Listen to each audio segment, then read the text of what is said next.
Halo, perkenalkan kami dari kelompok 2 ingin membahas tentang harmoni dan hak dan kewajiban warga negara.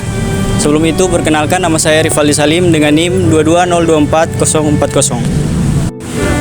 Perkenalkan, nama saya Yolanda Triamalis Pontoan dengan NIM 220244049. Nama saya Yurika Tumiwang dengan NIM 22024041. Perkenalkan, nama saya Anggraina Singal dengan NIM 22024033. Perkenalkan, nama saya Lawrence Rafael Menumpil dengan NIM 22024038. Kenalkan, nama saya Rifki Wungo, NIM 22024035. Baik, kami dari kelompok 2 ingin menjelaskan tentang apa itu hak dan kewajiban.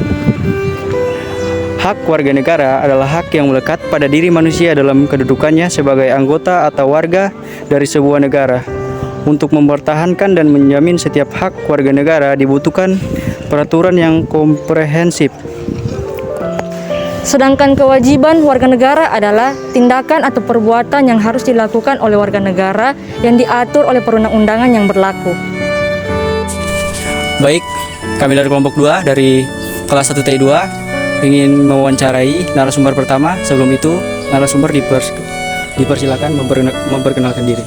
Baiklah, nama saya Gentri Pasaribu dari kelas 5 TK 1. Baik, saya akan bertanya dari pertanyaan pertama. Menurut Anda bagaimana menciptakan harmonisasi antara hak dan kewajiban warga negara? Menurut saya sebagai narasumber, salah satu untuk mengharmonisasikan hak dan kewajiban asasi manusia dalam kehidupan sehari-hari, yaitu di mana kita tidak bisa egois atau tidak bisa mementingkan diri sendiri. Di mana sikap egois itu adalah sikap yang tidak baik yang dimiliki seseorang yang menuntut agar apa yang dipikirannya itu terjadi tanpa mementingkan orang lain. Oke.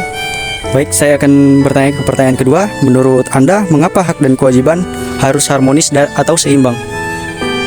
Menurut saya, harmoni hak dan kewajiban itu mesti seimbang dalam mengatur kehidupan masyarakat, karena untuk menciptakan keharmonisan tersebut, masyarakat bisa mendapatkan haknya masing-masing tanpa mempunyai sifat yang egois.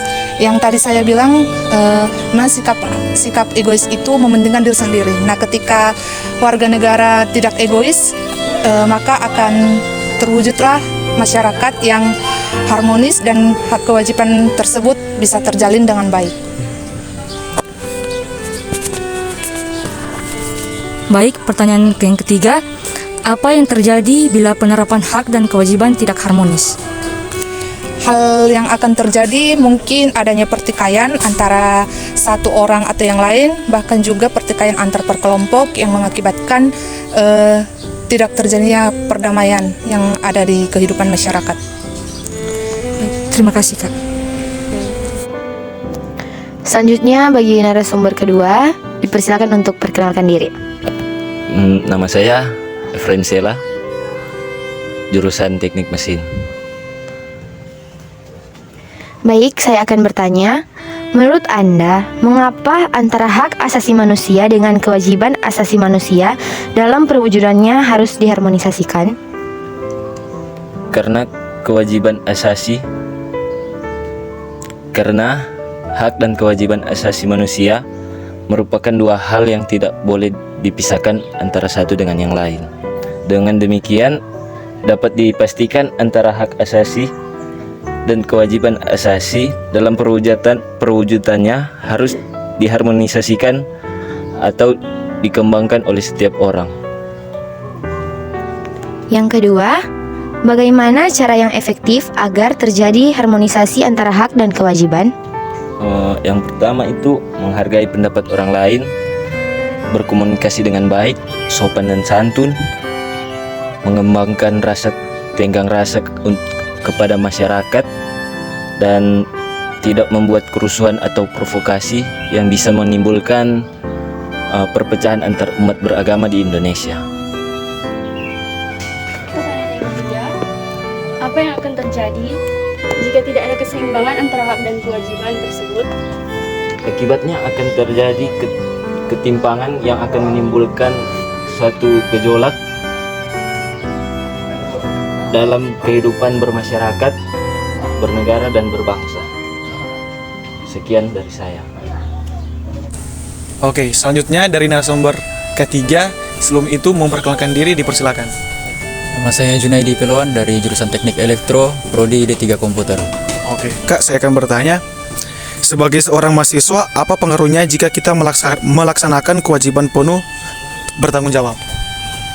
Kalau bicara soal melaksanakan kewajiban sebagai mahasiswa di lingkungan kampus, tentunya pasti akan ada banyak hal yang akan didapatkan oleh pribadi mahasiswa itu ya. Misalkan kalau dalam setiap membuat tugas atau apapun, dia melaksanakan tanggung jawabnya sebagai mahasiswa secara penuh, pasti akan ada nilai tambahan dari dosen tertentu untuk memberikan nilai terbaik karena dia sudah melaksanakan kewajiban sesuai apa yang diharapkan dari dosen itu. Maupun kalau dia melaksanakan dan mengikuti setiap peraturan yang ada di jurusan atau di kampus, mungkin dia akan lebih diperhatikan oleh kampus untuk mendapat bantuan dan sebagainya. Mungkin itu sih, karena melaksanakan kewajiban dengan penuh tanggung jawab itu sangat terbaik sebagai seorang mahasiswa. Oke, selanjutnya Kak, saya akan bertanya lagi. Bagaimana cara kita mencapai keseimbangan antara hak dan kewajiban sebagai warga negara?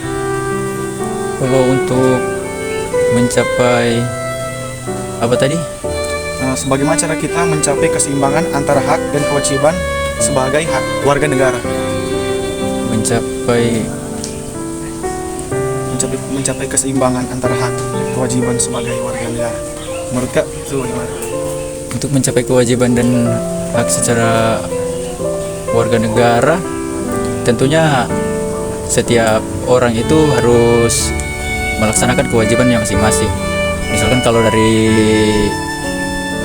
staf pejabat itu harus melaksanakan kewajibannya, di mana ia harus bekerja untuk melayani masyarakat. Pun masyarakat itu harus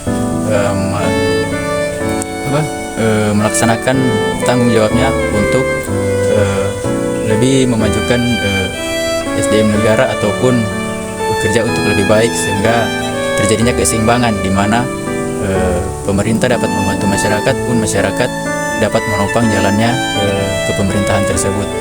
Itu sih mungkin dari kita demi mencapai keseimbangannya kewajiban dan hak dalam suatu negara. Lanjut, saya akan bertanya, apa yang akan terjadi apabila setiap orang mendahulukan kewajibannya dibandingkan haknya? Menurut Kak bagaimana? Kalau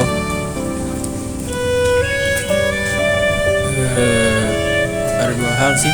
Kalau seorang itu mendahulukan kewajibannya daripada haknya, ada DP bagus, di DP-nya enggak mungkin. Kalau dia sebagai pekerja, mungkin ada lebih pekerja atau seorang mahasiswa yang sedang belajar atau siswa pun, di mana dia mendahulukan kewajibannya,